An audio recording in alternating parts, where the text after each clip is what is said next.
What's up, everybody? This is Matt with Project Unbroken. Before we get into this episode, please check out the show notes.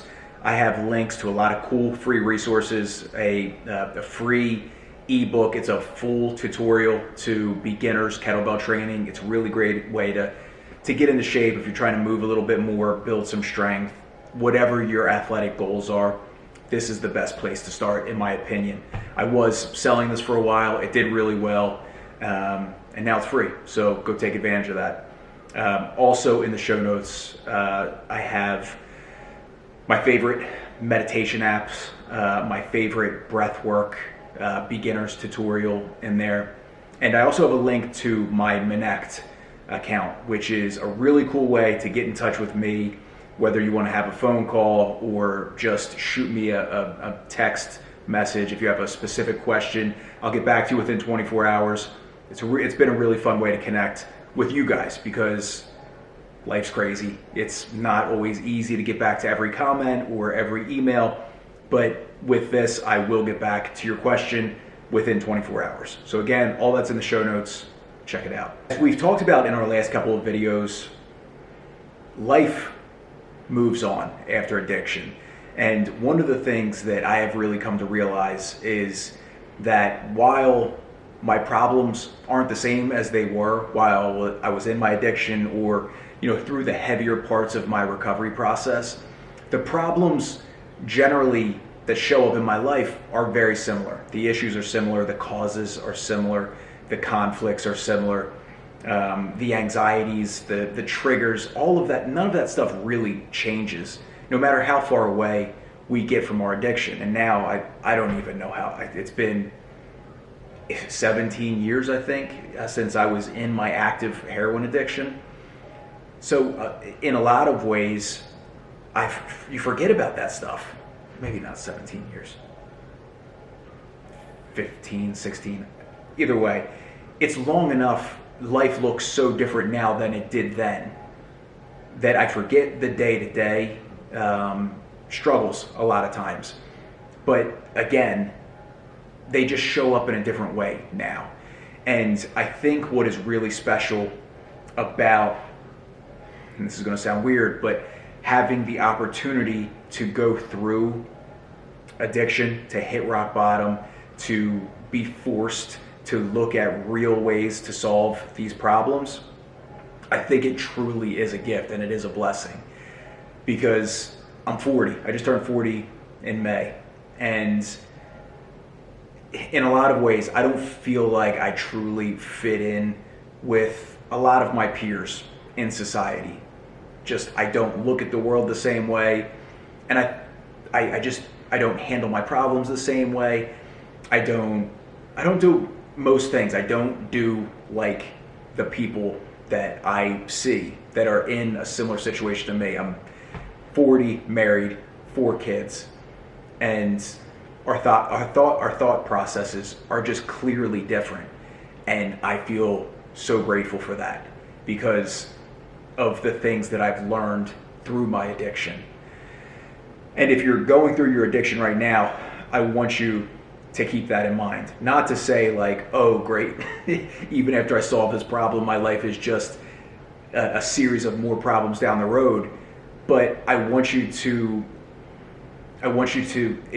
think about experiencing this part of your life as the best lessons you'll ever learn. Because I'll be honest with you, a lot of people that are my age that I interact with on a day-to-day basis, they never had to really learn those lessons. They never really had to find truly healthy coping mechanisms or communication methods or ways to handle relationships. It never got so bad for them that they had to find a real way to fix it, to find a real way to go through life, to examine the issues that you're dealing with and solve them in a healthy way. I feel like if you don't have something that's so bad that forces you to truly look in the mirror and to really look at the problem and how to solve it in the healthiest way possible, I feel like they don't. They skip past it, or they can kind of sweep it under the rug because, again, it doesn't get so bad that they're forced to deal with it.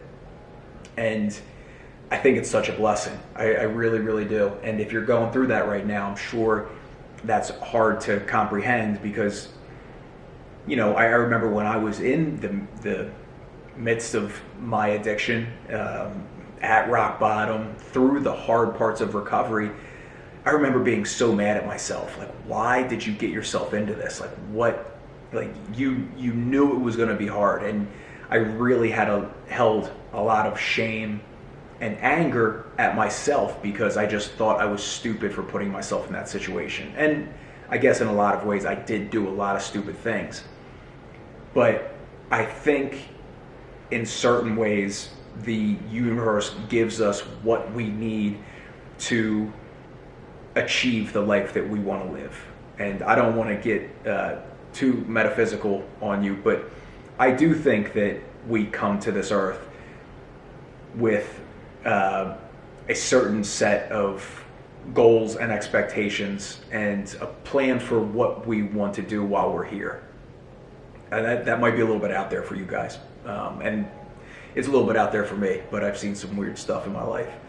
And I think that when we come to this earth with those expectations and those goals and this blueprint for a life that we want to live and lessons that we want to learn, that's not going to come without serious obstacles, very difficult things to overcome, extreme adversity, because you can't live a life that is full of, excitement and passion and wisdom and everything else that you're looking to squeeze out of this life without learning some really difficult lessons. You just can't do it.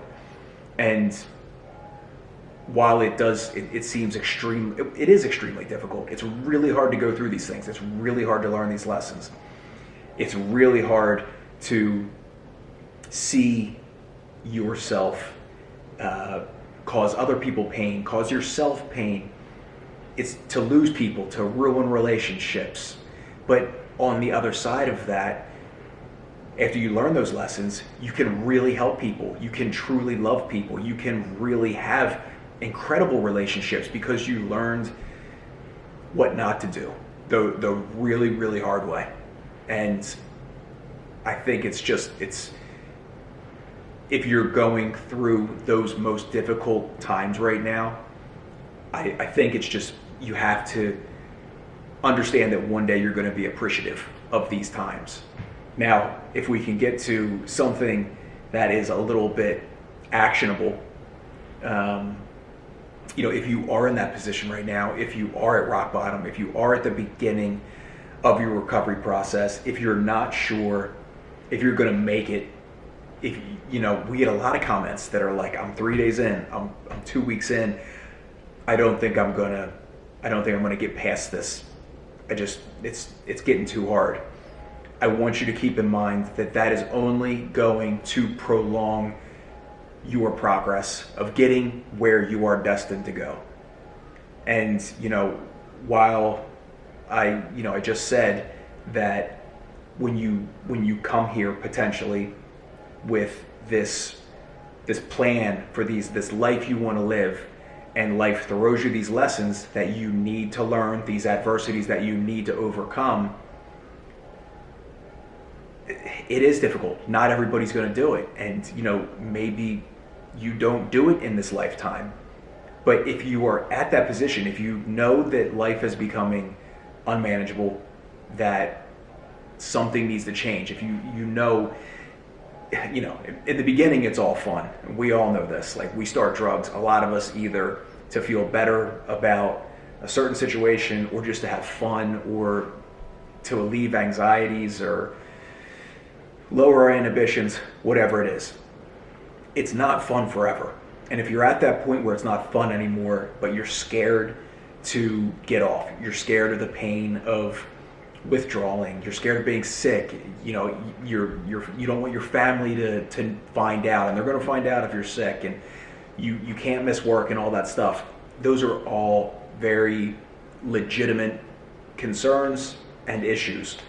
But you have to keep in mind that it's just prolonging your progress. You're just pushing those lessons off.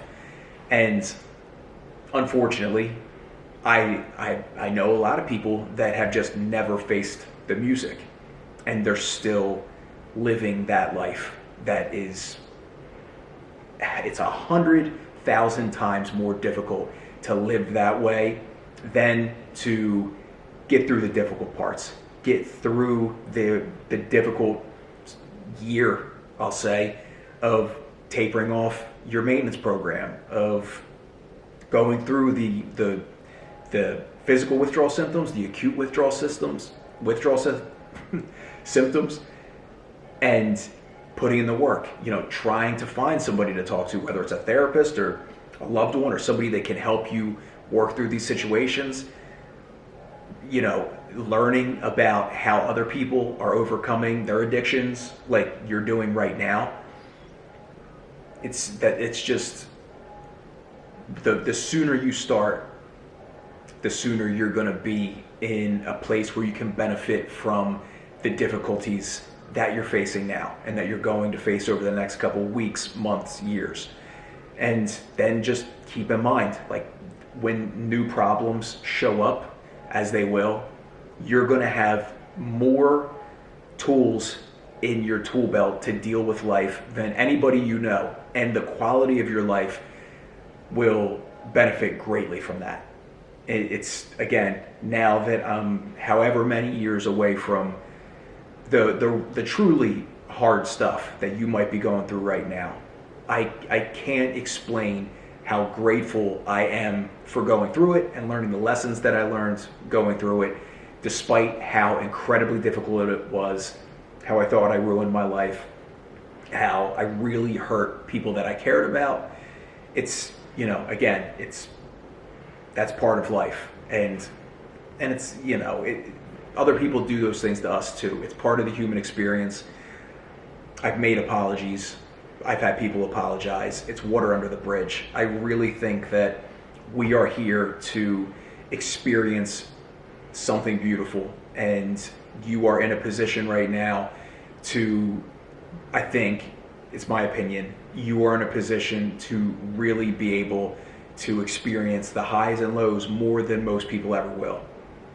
It's just you're in a unique position, and society puts a light on addiction and recovery as if it is a very negative, no bright side situation, and that is the farthest thing from the case.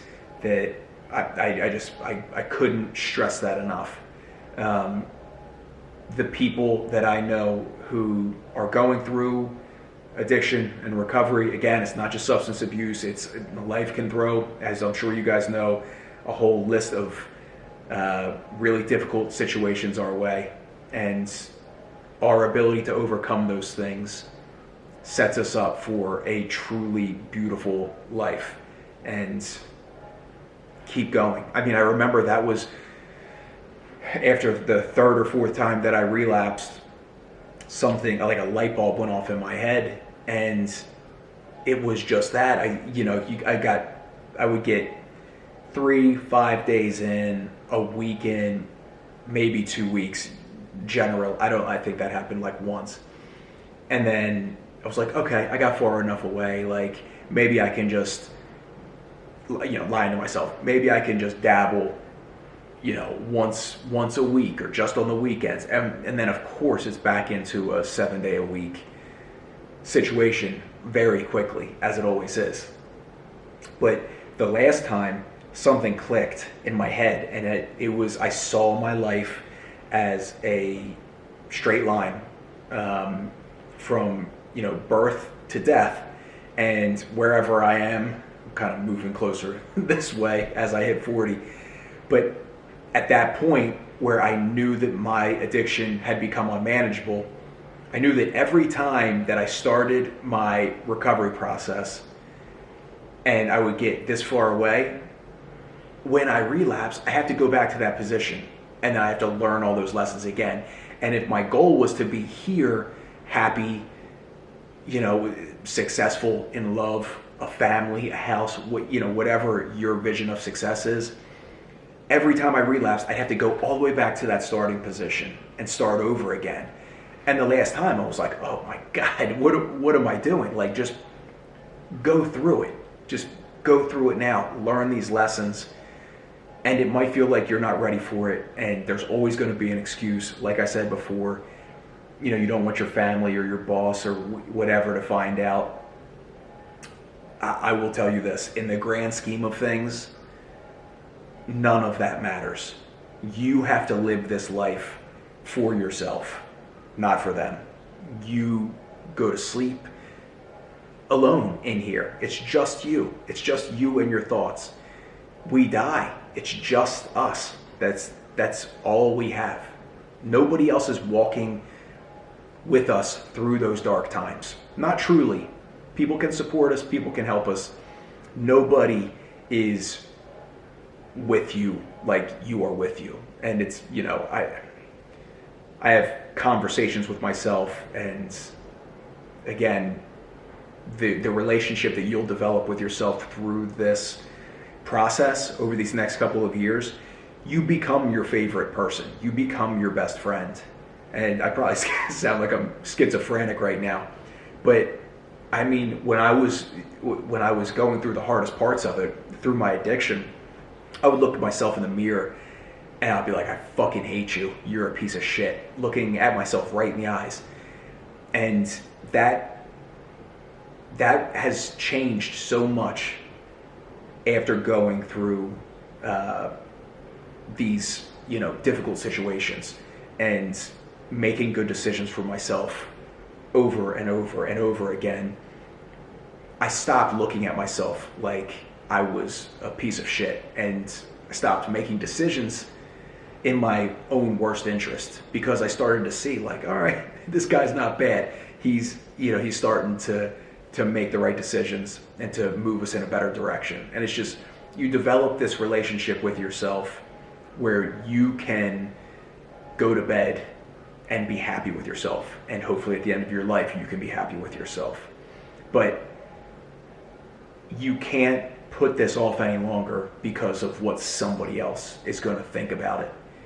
It doesn't matter. And I will also say this, if they give a shit about you at all, they will support you as much as they can.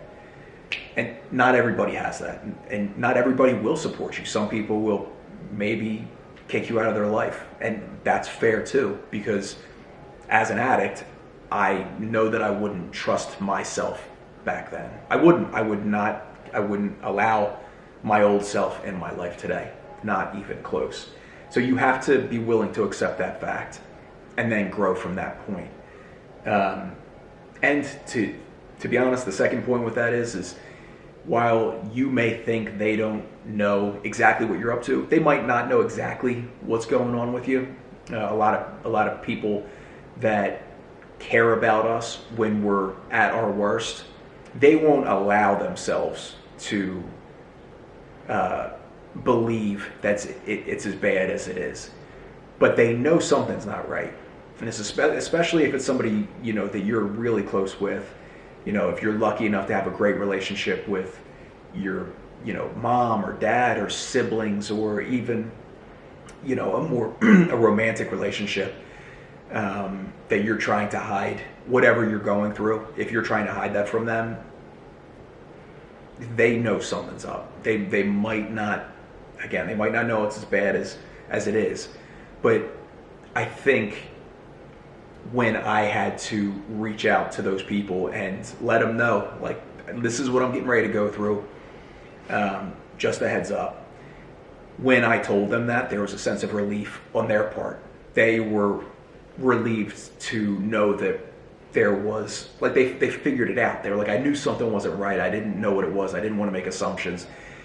You will be, if they truly care about you, again, you will be giving them some sense of relief, some understanding of what's been going on with the person that they care about, that they see that something's not right. You're helping them too. So when you try to hide these things from the people that care about you, when you try to deny these things that are going on in your life, again, you're just prolonging your ability to get to where you want to be, to the good place in life, where you're happy, where you've reached your version of success, no matter what that is. And it doesn't have to be financial or relationships. It's whatever you are looking for. When you want to get there, the first step starts today, and then you just take baby steps and one good decision after the next, and they pile on, and it just gets better and better and better. And then so much time has gone by that you forget what it was like when you were really going through it. And that's what I want for all of you guys. For every single person out there, you deserve that. The people you care about deserve that. I think that's what we're here to do. And I think that if we can help each other get to that place, it's better for everybody. It truly is a better world when we can help each other get to a better place. And God knows this world needs it right about now. It just starts with you. It starts in here, and it moves out from there. And if you can take care of yourself just a little bit each day and move a little bit in the right direction, it has a ripple effect that you'll never know who you're impacting around you, but you will be impacting those around you in a good way. So I'm going to leave it there for tonight, guys. Thanks for tuning in. Again, check out show notes, free resources for exercise, for breath work, for meditation, and then Connect. If you want to reach out, if you want to have a phone call, if you want to just have a text conversation, specific question, hit me up. I'm happy to help just talk or answer a question or give you my opinion on a situation, whatever it is. I want to try to be able to communicate more with you guys.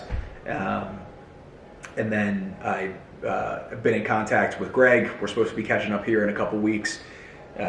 So maybe we'll see if we can get both of us on the same camera. It's been a while, but yeah, I'm looking forward to it. But thanks again, guys, and I will talk to you soon. See ya.